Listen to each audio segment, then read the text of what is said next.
السلام علیکم۔ 6 صفات۔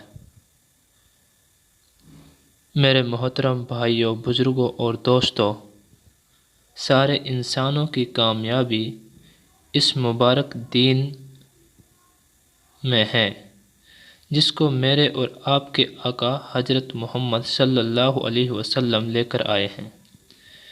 جس کی زندگی میں دین ہوگا وہ دنیا اور آخرت دونوں جہاں میں کامیاب ہوگا، اور جس کی زندگی میں دین نہیں ہوگا وہ دنیا اور آخرت دونوں جہاں میں ناکامیاب ہوگا۔ حضور صلی اللہ علیہ وسلم کی خدمت میں رہ کر صحابہ کرام رضی اللہ عنہم نے بہت سی صفاتیں سیکھی۔ ان میں سے چند صفاتوں پر عملی مشق کرنے سے دین پر چلنا آسان ہو جائے گا۔ وہ صفاتیں یہ ہیں: نمبر 1 ایمان، نمبر 2 نماز، نمبر 3 علم و ذکر، نمبر 4 اکرام مسلم، نمبر 5 اخلاص نیت، نمبر 6 دعوت و تبلیغ۔ نمبر 1 ایمان۔ ایمان سے یہ چاہا جا رہا ہے کہ ہمارے دلوں کا یقین صحیح ہو جائے۔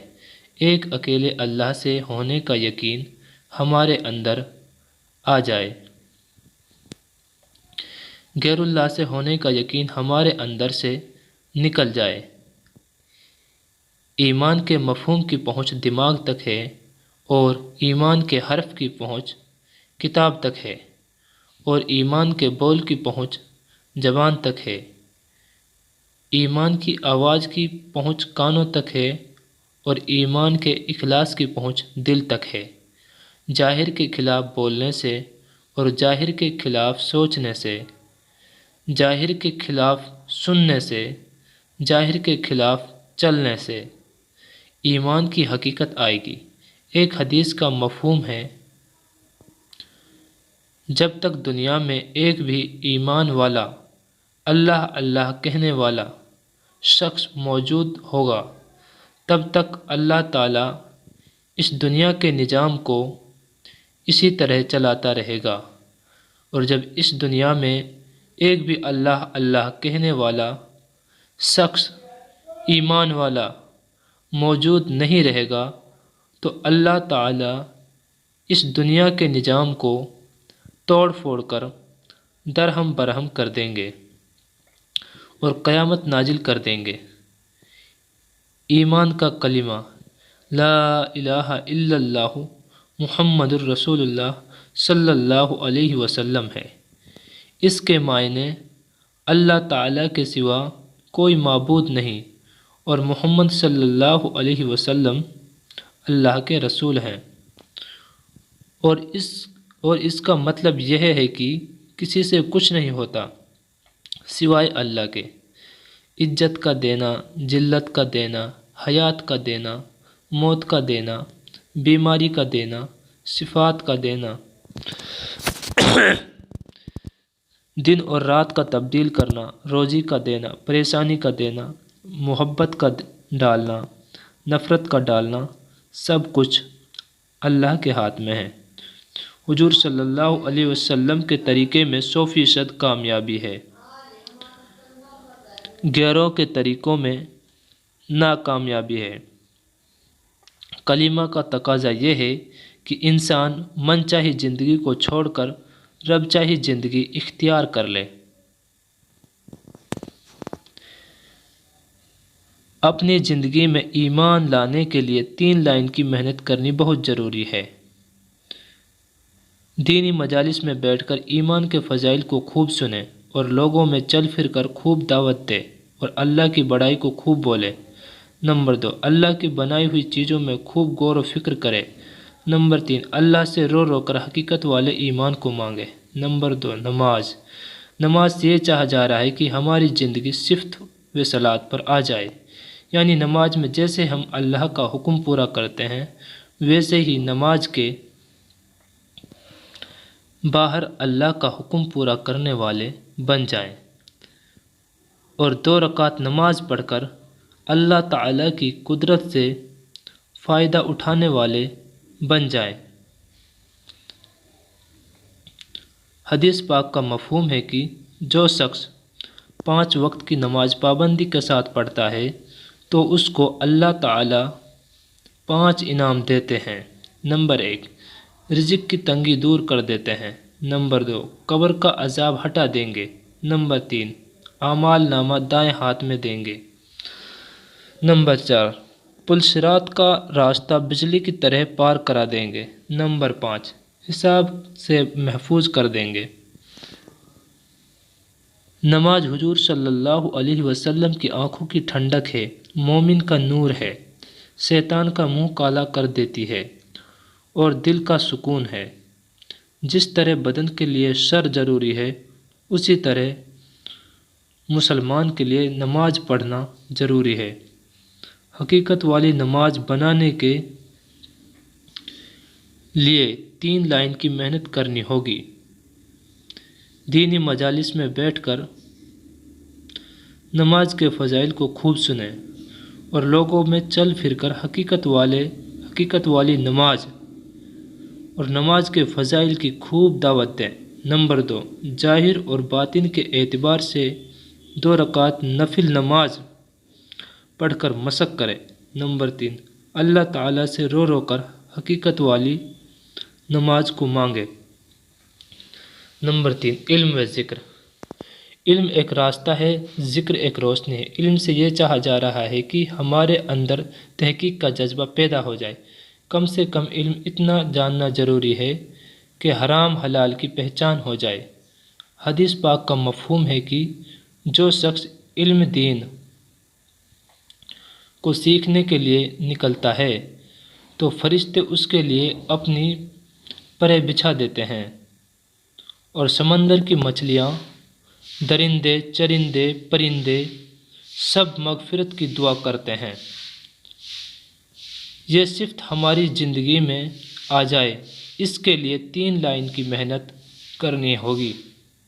نمبر 1، دینی مجالس میں بیٹھ کر خوب علم دین کے فضائل کو سنیں اور لوگوں میں چل پھر کر علم دین کی خوب دعوت دیں اور اپنے اندر علم دین سیکھنے کا شوق و طلب پیدا کریں۔ نمبر 2، مسائل والے علم کو معتبر علماء سے معلوم کریں اور فضائل والے علم کو دینی کتابیں اور تعلیم کے حلقوں میں حاصل کریں۔ ذکر سے یہ چاہا جا رہا ہے کہ ہمارے اندر اللہ کا دھیان پیدا ہو جائے۔ حدیث پاک کے مفہوم میں ہے کہ ذکر کرنے والا زندے کی مثال ہے اور ذکر نہ کرنے والا مردے کی مثال ہے۔ یہ صفت ہماری زندگی میں آ جائے، اس کے لیے 3 لائن کی محنت کرنی ہوگی۔ دینی مجالس میں بیٹھ کر ذکر کے فضائل کو خوب سنیں اور لوگوں میں چل پھر کر ذکر کے فضائل کی خوب دعوت دیں۔ نمبر 2، تنہائی میں بیٹھ کر اللہ کا ذکر کریں۔ صبح و شام 3 تسبیحات کی پابندی کریں۔ نمبر 3، اللہ سے رو رو کر ذکر کی حقیقت کو مانگیں۔ نمبر 4، اکرام مسلم۔ اکرام مسلم سے یہ چاہا جا رہا ہے کہ رسول اللہ صلی اللہ علیہ وسلم کے اخلاق ہمارے اندر آ جائیں اور اپنے حق کو پہچانتے ہوئے دوسرے کے حقوق کو ادا کرنے والے بن جائیں۔ حدیث پاک کا مفہوم ہے کہ ایک بھائی دوسرے بھائی کی دنیا میں پردہ پوشی کرتا ہے تو اللہ تعالیٰ اس کی قیامت کے دن پردہ پوشی کریں گے۔ اور ایک حدیث پاک کا مفہوم ہے کہ اپنے بڑوں کی عزت کریں اور چھوٹوں پر شفقت کریں اور علماء دین کی قدر کریں۔ جو ایسا نہیں کرے گا، حضور صلی اللہ علیہ وسلم نے فرمایا، وہ ہم میں سے نہیں ہے۔ یہ صفت ہماری زندگی میں آ جائے، اس کے لیے 3 لائن کی محنت کرنی ہوگی۔ نمبر 1، دینی مجالس میں بیٹھ کر اچھے اخلاق کے فضائل کو خوب سنیں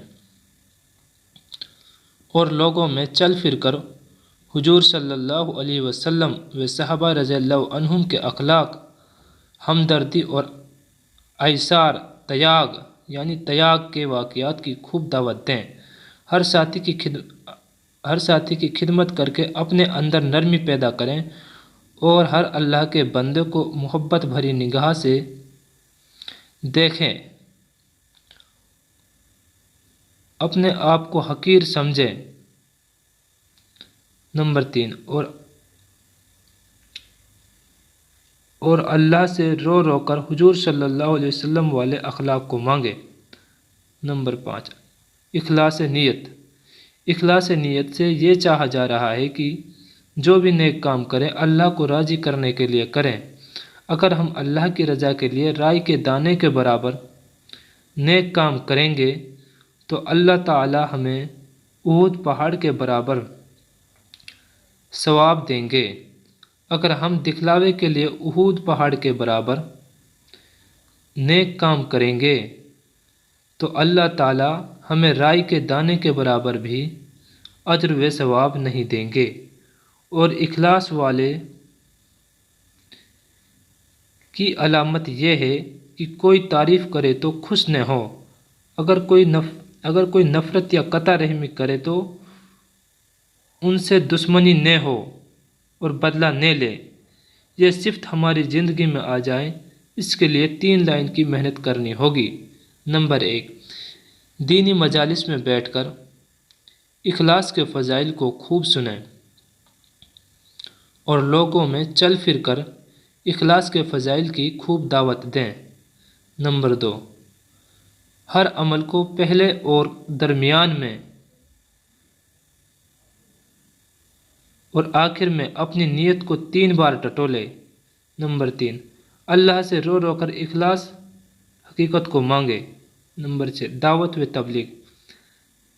دعوت و تبلیغ سے یہ چاہا جا رہا ہے کہ اس دین کی محنت کو اپنی ذمہ داری سمجھتے ہوئے اپنی ذات سے لے کر پورے عالم میں دین زندہ ہونے کے لیے کام کے عالمی تقاضوں کو اپنی جان و مال کے ساتھ پورا کریں۔ قرآن پاک میں آتا ہے جس کا مفہوم یہ ہے کہ اللہ تعالیٰ نے جنت کے بدلے میں ایمان والے کی جان و مال کو خرید لیا ہے۔ حدیث پاک کا مفہوم ہے کہ اللہ کے راستے میں تھوڑی سی دیر کے لیے نکلنا دنیا اور دنیا کی تمام چیزوں سے افضل ہے۔ یہ صفت ہماری زندگی میں آ جائیں اس کے لیے 3 لائن کی محنت کرنی ہوگی۔ نمبر 1، دینی مجالس میں بیٹھ کر اللہ تعالیٰ کے راستے کی فضیلتوں کو خوب سنیں اور لوگوں میں چل پھر کر اللہ کے راستے کے فضائل کی خوب دعوت دیں۔ نمبر 2، ہم جہاں بھی جائیں 4 مہینے 40 دن 3 دن کی جماعتوں کو نکالیں اور اپنے تقاضوں کو دبا کر 4 مہینے 40 دن اور 3 دن اللہ کے راستے میں پابندی کے ساتھ نکلیں۔ نمبر 3، اللہ سے رو رو کر اللہ کے راستے میں نکلنے کی توفیق مانگے۔ السلام علیکم۔